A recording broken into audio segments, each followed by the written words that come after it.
गांव के एक छोटे से लड़के अर्जुन को हमेशा से ही ऊंचाइयों से डर लगता था। जब भी वह किसी ऊंची जगह पर जाता, उसका शरीर कांपने लगता और उसका दिल तेजी से धड़कने लगता। लेकिन उसका सपना था कि वह एक पर्वतारोही, माउंटेनियर बने और दुनिया की सबसे ऊंची चोटियों को खत्म करे। डर का सामना एक दिन स्कूल में एक प्रतियोगिता हुई जिसमें बच्चों को एक छोटे पहाड़ पर चढ़ना था। अर्जुन का डर फिर से सामने आ गया। उसने सोचा कि वह कभी इसे पार नहीं कर पाएगा, लेकिन उसके गुरुजी ने उसे समझाया, डर केवल मन का भ्रम है। जब तक तुम इसे अपने ऊपर हावी होने दोगे, ये तुम्हें आगे बढ़ने नहीं देगा। गुरुजी की बातों ने अर्जुन को सोचने पर मजबूर कर दिया। उसने तय किया कि अब वह अपने डर से नहीं भागेगा, बल्कि उसका सामना करेगा। पहला कदम, अर्जुन ने रोज पहाड़ियों पर चढ़ने का अभ्यास करना शुरू किया। शुरुआत में उसे बहुत डर लगा, लेकिन उसने खुद से कहा, अगर मैं हार मान लूंगा तो अपने सपने से भी हार जाऊंगा। धीरे धीरे उसने अपने डर पर काबू पाना शुरू कर दिया। सफलता की ओर बढ़ते कदम। कुछ वर्षों बाद अर्जुन एक कुशल पर्वतारोही बन चुका था।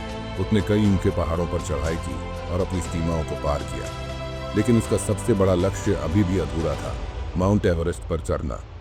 सपना पूरा हुआ। कड़ी मेहनत और संकल्प के साथ अर्जुन ने अंततः माउंट एवरेस्ट की चढ़ाई शुरू की। मौसम खराब था, ठंड बेहद ज्यादा थी, लेकिन अर्जुन ने हार नहीं मानी। अंततः उसने एवरेस्ट की चोटी पर कदम रखा। वहां से नीचे देखते हुए उसे एहसास हुआ कि उसका सबसे बड़ा दुश्मन कभी उसका डर था, जिसे उसने पूरी तरह हरा दिया था। सीख, अर्जुन की कहानी हमें यह सिखाती है कि डर को हराना ही सफलता की पहली सीढ़ी होती है। अगर हम अपने डर का सामना करें और निरंतर प्रयास करें, तो कोई भी बाधा हमें रोक नहीं सकती।